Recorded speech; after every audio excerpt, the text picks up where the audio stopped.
Hi, it's Ken. Welcome to this week's Frequently Asked Spiritual Questions video. If this is your first time here, I invite you to subscribe and click the bell to be notified when new videos are released. My focus in responding to your questions is to support your deepening experience of and relationship with the divine. This week, I wanted to dive in a little bit deeper into last week's question from Val. I realized as I was reflecting on the video that I made last week that I was talking about these parallel journeys between the messenger, the external journey, and the internal journey of integration and the stages of consciousness. But I'm not sure I actually tied up the answer, maybe even on either level. It's a big question on both levels, but certainly as it relates to Val's question. So I'm going to read her question again, and then let's dive in deeper into that. And if you haven't watched last week's video, I really encourage you to do that, if for no other reason than to set the context for what we're going to talk about in this video, in particular in the stages of consciousness. And I'll put a link below to last week's video if you haven't seen it yet. So Val writes, "Hi Ken, not sure whether this question is appropriate. After miraculous healing of Horus with distant healing, became a healer and Reiki master, studied spiritual philosophy with a partner, received details of one past life, was told of the importance of getting this material published, did some spiritual work to do together, and then we split up, thought we would end up together, but it's all gone wrong. The partner passed away. There's no suitable category for the book. No longer working because of many physical problems, one after another, seem to be going backwards in a vicious cycle. Whatever I try I seem to be stuck." I'm not doing a good job of the question here, Val. I apologize. "The final straw, I just broke my wrist." Okay. So obviously Val is talking also about this journey as a spiritual messenger. And what I want to highlight here, and I really, really appreciate the question and your vulnerability and your authenticity, Val. This is so important to be able to be in that space as human beings and as messengers. What I'm perceiving is happening here is there's that extension out into the world. And then with a lack of support, there's sort of moving back into the interior, almost like a collapsing back into the foundational developmental steps in consciousness.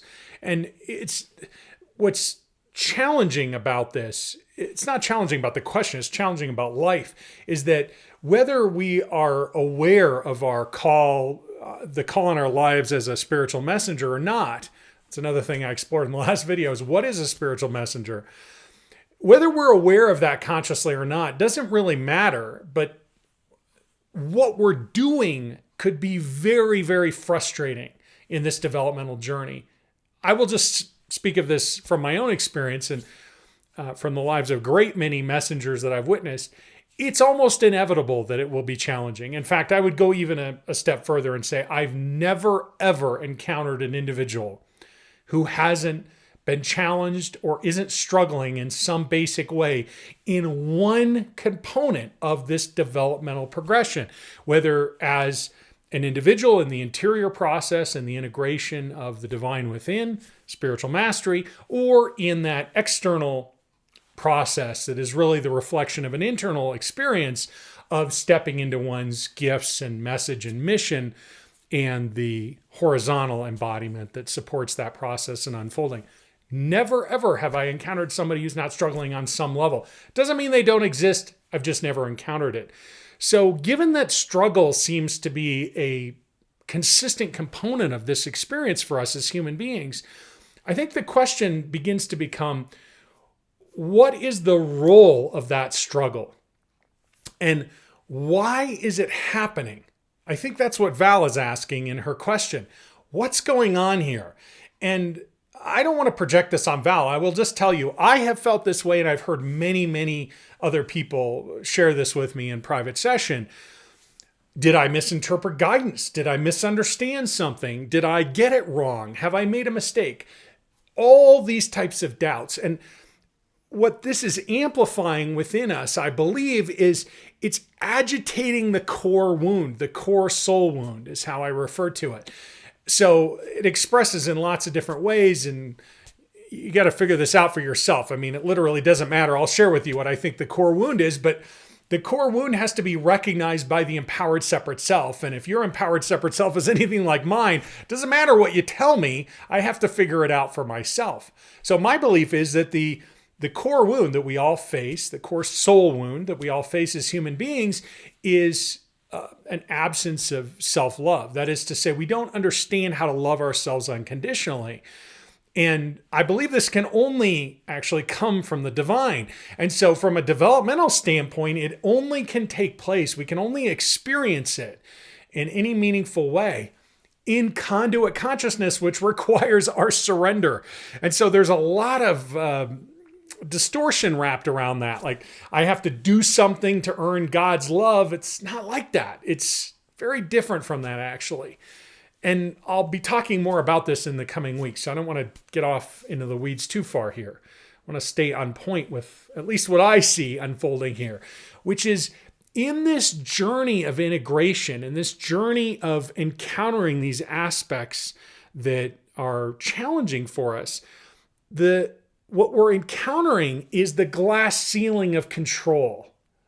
So when we are encountering things that are if there's a pattern of struggle around them, likely there's a pattern, a trauma cycle that needs to be transmuted, disrupted, and integrated, which can happen through the embodiment process. And I'll put a link in the description to embodiment resources and videos so you can explore that at a deeper level. Disrupting that trauma cycle is huge. But also at a deeper level, just the process of transmuting trauma doesn't move us into conduit consciousness. Transmuting trauma is analogous to clearing. And clearing is a very powerful process, but it has a limit. If you want to think of it logically, consider this. We can't say who we are by making a list of who we're not. Okay? Clearing is like making a list of who we're not. I'm not a dog, not a cat, not a woman. I'm not the camera. I'm not the armoire, right? On and on. I mean, I could do a video that would last years or decades of all the things I'm not, and you'd still be wondering, if you were able to stay with it, okay, Ken, you're not all those things.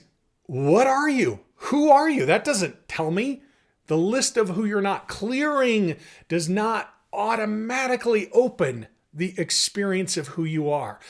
Clearing is especially compelling in controlling or manifestor consciousness, because clearing goes hand in hand with the idea that I am co-creating, that I am in charge of bringing into existence my reality. And I can tell God, here's what I want. This is what I want you to do. But the problem is that that is still in separation. If I have to tell God what to do, God is separate from me.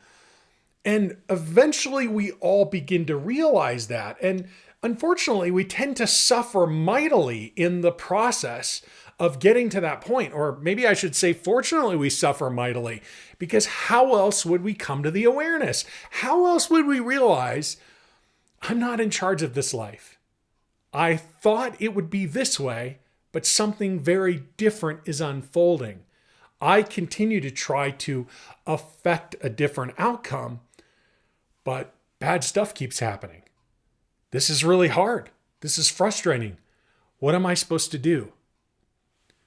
Once we've done the work of embodiment and we've opened up to a deeper experience with the divine, the only thing left to do is to surrender, to turn every aspect of our lives over to the divine. And there are lots of kind of controlling consciousness ways of pretending to surrender. Like, I want it to look like this and this, or better. That's not really complete surrender. The metaphor I love to use when I'm teaching is we throw out the map when we surrender fully. The map has where I'm headed, how I'm getting there. And at least in my own life, what I say regularly, every day, throughout the day, all the time, God, what are we doing?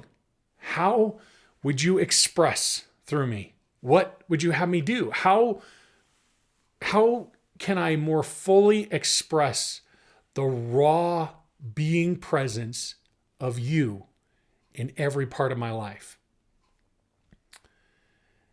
And that doesn't change whether we have a broken wrist or whether that hurts, or a life partner who has made a transition, or a book that we can't figure out how to publish. What changes when we surrender is that we're no longer in the gap, or at the extreme, the gap between what is and what we want to have happen in our lives. If I'm living here or anywhere in between these two areas, I'm not surrendered. But if I am surrendered, then I accept everything as it is. The broken wrist is not something that is being done to me. It's something that is supporting me somehow. It's taking me somewhere, even if I never understand what it is. That's another trick that the separate self plays. Well, what's the reason for this? If I understand that, then I'm going to be okay with it. It's the divine mystery. We don't know. We can't know. If we just accept this as unknowable, then it's much easier to surrender ultimately. And there's a lot of integration that goes into surrender. That stirs up a lot of stuff. There's a lot of work to do there, no doubt. But once we've surrendered to the unknowable, we can be with whatever's unfolding more easily. If I surrender to something I think I know, then if something that is not congruent with what I think I know about God or the divine or source, universe happens, then I think, well, that's not the way it's supposed to. All of a sudden I have an attachment. I'm not in the experience of what is. These things are hard. Broken wrist, a partner who's transitioned, amazing experiences with Reiki. These are all insights, the resonant aspect of these. Surrender leads us to the realization that everything is divine resonance. Those things which we previously would have categorized as dissonant, as expressions of dissonance, something that is wrong, something that has to be cleared. Instead, maybe it brings something up to be transmuted. Maybe there's some trauma for attention in that process. But at a deeper level, we can be present with whatever is coming up to be transmuted and open wherever the divine leads us, even if it doesn't look anything like what we imagined it would or what we believe we've been told. And in the same way, we begin to realize in those moments of surrender that everything that unfolded in our lives to that point led us to that jumping off point. Everything. The broken wrist, the partner who transitioned, the promise of the book, all of it. There's a beautiful conspiracy between the separate self and the whole self, also known as the divine is you, called let's go home. Let's integrate. Let's remember, let's experience first, and then we'll remember and be who we really are in every sacred and holy moment of our lives.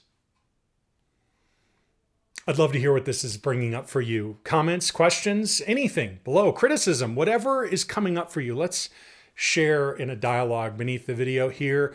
You can also submit your questions for formal consideration in the series. I'm sure I'll answer them. It's just a matter of when, through the link in the description below. If you like this video, if it resonates with you, please do give it a thumbs up. If you haven't already, I invite you to subscribe. And of course, please do join our community by heading over to kenwstone.com and add your name and email address to the newsletter there. Peace.